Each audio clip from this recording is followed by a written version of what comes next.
Yanto, ngapain sih senyum-senyum liatin handphone?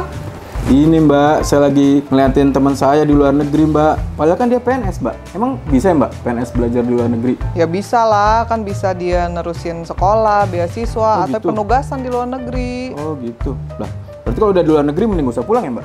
Ini nih pikirannya nih, nggak gitu juga. Gimana Mbak? Tetap harus balik lagi lah, Ya, mengabdi di negara kita. Oh harus mengabdi lagi? Pulang? Iyalah. Oh gitu. Kamu kira bisa langsung di sana, nggak bisa. Yaudah nggak sekarang bisa. mendingan kamu bikinin minum. Oh, Ini yaudah, teman saya mau datang nih, kebetulan ngerti banget nih tentang pengembangan sumber daya manusia di ASN. Di ASN? Iya. Pegawai negeri? Oh ya udah. Udah Udah coba. saya bikinin dulu ya minumnya. Halo Sobat Gatrik, apa kabar semua? Ketemu lagi di podcast Info Gatrik, kepoin, kenalin program Info Gatrik. Podcast Kepoin, kenalin program Info Gatrik. Kali ini kita akan kedatangan seorang analis SDM ahli media sekaligus subkoordinator SDM di Direktorat Jenderal Ketenagalistrikan. Mari kita bersama sambut Ibu Rahayu Kurniasari atau Ibu Nia. Halo Ibu.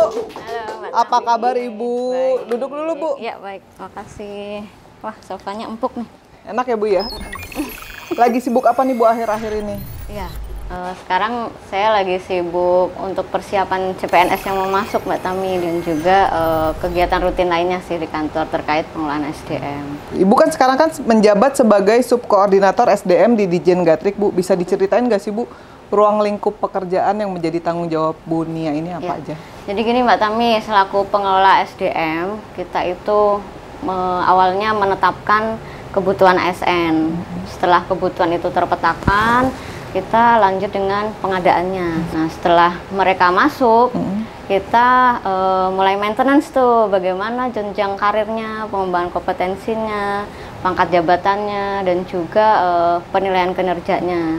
Tentu ada disiplin yang harus kita kawal ya, pegawai harus tetap disiplin, sampai dengan nanti pegawai ada penghargaan dan juga pensiun. Bentuk pengembangannya itu seperti apa sih Bu? Tentunya dibutuhkan untuk memenuhi gap ya antara standar kompetensi dan pengembangan karir yang bersangkutan dengan kondisi saat ini. Jadi pengembangan karir sendiri itu bisa melalui pendidikan, bisa melalui pelatihan. Nah, pendidikan itu bisa dari TB dalam negeri, TB luar negeri, maupun TB mandiri. Sementara yang pelatihan itu bisa sifatnya klasikal maupun non-klasikal. Mbak Tami pasti pernah ya mengikuti ya Pernah, Bu. pelatihan yang klasikal itu bisa tatap muka di kelas ataupun Zoom ya. Dari zaman Covid kita kan sering melakukan pelatihan yang Zoom, itu namanya klasikal juga walaupun jarak jauh. Nah, kalau non-klasikal bisa bentuknya seperti OSL ya, Mbak Tami mengikuti Smile di ngantor itu bentuk non-klasikal. Dan juga ada magang antara eselon 1 dan magang industri. Ibu tadi nyebutin juga tentang bagaimana kita mengikuti pelatihan bisa di luar negeri ya Bu ya. Sekalian deh Mas Yanto mau minum dong Mas Yanto buat Ibu Nia nih. Jadi tadi Ibu, Mas Yanto ini tuh penasaran, katanya ada temennya yang bisa kayak semacam kuliah atau tugas ya Mas Yanto ya di luar negeri. Belajar di luar negeri. Oh gitu, makasih Mas Yanto. Sekalian nih Bu, kita ke Mas Yanto, gimana sih Bu mekanisme seorang ASN bisa ikutan kayak semacam tugas belajar di luar negeri gitu? Nah, di tugas belajar itu harus sesuai dengan rencana pengembangan karir di instansi. Kalau teman-teman yang sudah bekerja baru bergabung itu harus minimal 1 tahun bekerja dulu. Terus SKP-nya baik, lalu tidak pernah hukuman disiplin, juga harus lolos seleksi. Lolos seleksinya itu di Kementerian SDM dan juga lolos seleksi di LOE dari kampus. Kalau semuanya sudah terpenuhi, nanti akan menandatangani perjanjian tugas belajar. Di situ ada klausal, ada ikatan dinas, ada apa saja yang didapatkan, apa saja nanti yang harus kewajibannya itu. Misalnya gagal tugas belajar harus membalikan dan sebagainya. Jadi semua pegawai berkesempatan untuk mengikuti pendidikan itu, Mbak Tami. Jadi semua punya kesempatan ya Bu ya. Nah, Betul. selain tugas belajar kan juga ada pelatihan jangka pendek, Bu. Itu gimana, Bu, bedanya? Pelatihan jangka pendek yang di luar negeri maksudnya? Betul, itu khususnya, Bu. Ini yang di luar negeri. Keluar negeri aja nih. Iya, jangankan Mas Yanto, saya juga, Bu. Oh, ini iya, teman-teman juga, Bu, betul. pingin semua ke luar negeri. Iya. Jadi gini, Mbak Tami, kita sudah dari tahun ke tahun yang mendapatkan penawaran short course itu dari luar negeri. Ada dari Jepang, dari Tiongkok, ya dari Selandia Baru, Denmark gitu ya. Dan banyak negara lainnya. Jadi skemanya itu dari mereka yang sudah bekerja sama setiap tahun memberikan penawaran ke kita untuk short course tersebut. Nah, nanti pimpinan mendisposisi sesuai dengan tusi saat ini dan yang akan datang. Nah, jika memenuhi syarat, pegawai tersebut akan dikirimkan untuk mengikuti short course tersebut. Dan tentunya nanti sekembalinya dari penugasan itu akan sharing ke pegawai yang ada di Ditjen Ketenagalistrikan. Jadi ilmunya itu dibawa ke sini dan diaplikasikan. Berarti setelah ini pelatihan jangka pendek masih ada nggak, Bu? Masih dong. Masih banyak ya, kita semua bisa boleh ikut ya, Bu ya. Pokoknya nanti kalau ada info lagi, Bu, tolong kita duluan, Bu, yang diinfo biar kita keluar negeri nih bareng Mas Yanto. Iya, nanti kita share ke seluruh pegawai. Sampai saat ini, Bu, udah berapa sih, Bu, jumlah pegawai Ditjen Gatrik yang udah ikut pelatihan atau beasiswa di luar negeri, Bu? Ya, kalau untuk tugas belajarnya yang sudah lulus nih, alumni ya, istilahnya alumni. itu ada 15 orang. 15 orang. Nah, lagi proses pencantuman gelar ada 1 orang, sementara yang lagi running nih menjalani tugas belajar ada 5 orang. Nah, yang alumni itu ada dari UK, ada dari Belanda, Selandia Baru, Jepang, Korea, Tiongkok, Australia. Tentunya ini penawaran menarik ya bagi teman-teman yang mau bergabung dengan Ditjen Ketenagalistrikan, kesempatan itu terbuka luas. Waduh, luar biasa nih, saya juga pingin kan. Tadi Ibu nyebutin negara-negaranya banyak, kita juga jadi pingin semua nih, Bu. Nah, terus katanya kalau misalnya udah pulang, Bu, itu tuh ikut ya, Bu, program yang berbagi tadi di Alumni Talk. Itu juga udah banyak ya, Bu, yang ikut ya? Betul. Nah, itu salah satu sarana kita untuk memberikan kesempatan bagi pegawai yang selesai tugas belajar maupun short course untuk membagi ilmunya ya. Terima kasih nih kepada teman-teman Humas yang telah memfasilitasi. Terima kasih juga Bu Nia yang sudah menjanjikan kami untuk keluar negeri nanti ya. Iya, kemarin ada Mbak Cinta ya, yang sudah sharing, ada Mas Bintar dan juga teman-teman yang lain tuh sangat menarik ya, terutama tentang sharing hidup di luar negeri, bagaimana menyesuaikan dengan lingkungan, karena kan memang terkadang mengalami culture shock gitu ya Mbak Tami, yang biasanya di Indonesia makan nasi, di sana makan roti. Nah, sekarang kita balik lagi nih, Bu, ke peran ASN. Sekarang itu katanya ada JFU, Jabatan Fungsional Umum, dan juga Jabatan Fungsional Tertentu atau JFTA. Itu perbedaannya apa sih, Bu? Perbedaannya Mbak Tami, kalau JFU itu mempunyai tanggung jawab yang lebih sederhana, melayani, memberikan pelayanan. Nah, lalu kalau yang JFT itu agak sedikit lebih kompleks karena terkait dengan keahliannya, seperti itu. Kalau JFT sendiri di kita ada 19 jenis Mbak Tami. Ada 9 jenis? Ya, yang diampu oleh 215 pegawai. Di kita paling banyak itu analis kebijakan. Paling banyak? Ada 96 orang. Lalu disusul inspektur ketenagalistrikan ada 90 orang. Lalu yang ketiga perencana Mbak Tami, ada 24 orang. Selebihnya menyebar. Nah, sekarang apa sih Bu tantangannya dari pengembangan SDM itu, terutama dengan tadi JFU, JFT? Nah, ini yang menjadi isu krusial sekarang ya. Semua unit mengalami Mbak Tami. Jadi teman-teman itu terbatas dengan adanya peta jabatan.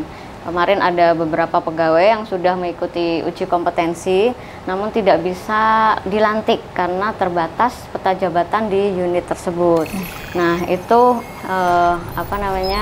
menjadi tantangan tersendiri buat kita ya, gimana memaintenance secara psikologis mereka. Nah, tentunya hal itu menjadi perhatian dari pimpinan juga, dari BKN, sesuai dengan peraturan BKN bagi pegawai yang sudah lulus uji kompetensi dan tidak ada peta jabatannya, itu diperkenankan untuk dinaikkan pangkatnya 1 kali. Nah, sekarang kan selain pengembangan, Bu Nia juga di pembinaan ya Bu ya, penegakan aturan. Ada nggak sih Bu mekanisme pemberian reward and punishment kepada ASN ini, Bu? Tentunya ada.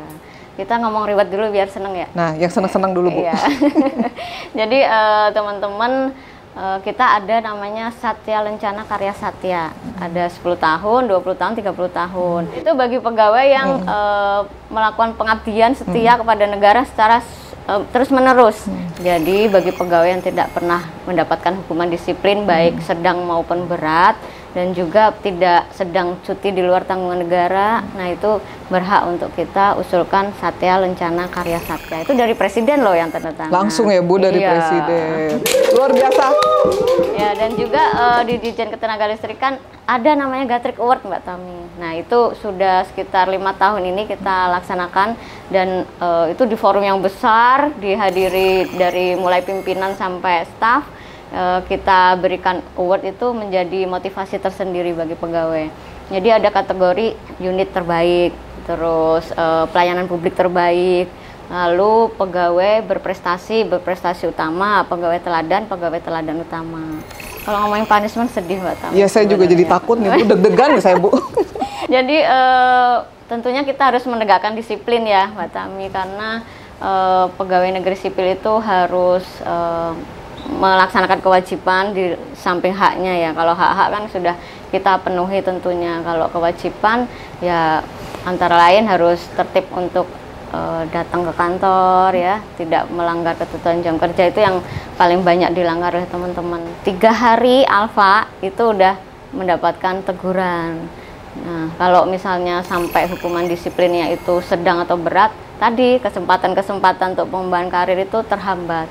Jadi menjadi hal yang catatan tersendiri untuk hukuman disiplin. Nah sekarang buat Ibu Nianya sendiri nih Bu, ada nggak Bu suka duka pribadi dari Ibu ya dalam menjalankan tugas ini Bu? Jadi sukanya itu Mbak Tami kalau ada pegawai yang dilantik, naik jenjang, naik pangkat, mendapatkan award gitu. Nah kita senang juga berhasil untuk studi ke luar negeri gitu ya, mendapatkan short course ke luar negeri. Kalau pegawai bahagia, kita bahagia dan mensupport penuh gitu.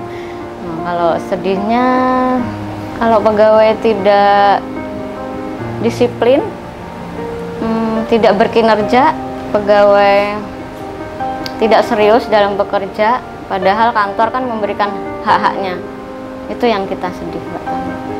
Karena di luaran sana banyak orang yang berkompetisi untuk menjadi PNS. Tahu nggak berapa yang daftar? 24.000 sekitar. Oh yang buat ini ya Bu ya, yang tahun ini ya? Seharusnya pembelajaran bagi teman-teman yang sudah duduk di Ditjen Ketenagalistrikan ini seperti yang kita ini ya janjikan, kita akan berkinerja, memberikan terbaik untuk negara dan bangsa. Luar biasa teman-teman. Tadi Bu Nia yang menyampaikan bagaimana kita berjuang ya Bu ya, banyak CPNS yang mau masuk. Jadi kita yang sudah ada di sini harusnya lebih memberikan yang lebih baik lagi buat bekerja di pemerintahan. Betul. Makasih banyak ya Bu Nia ya, udah meluangkan waktu Bu ngobrol-ngobrol di podcast kita. Mudah-mudahan nanti kita ngobrol lagi di sini ya Bu ya. Iya. Ngobrol apa di luar negeri? Oh boleh Bu, di Belanda teman-teman semuanya kita diajak Bu Nia ke Belanda. Jadi Sobat Gatrik semua tadi udah ngerti ya pengembangan ASN bagaimana menjadikan kita sebagai pegawai yang berkompeten dan juga berkualitas. Buat Sobat semua jangan lupa untuk terus menerapkan prinsip berakhlak agar bagaimana kita seorang ASN bisa terus menjadi pribadi yang profesional, inovatif dan juga terus berorientasi kepada masyarakat. Sampai jumpa di podcast Kepoin selanjutnya. Bye.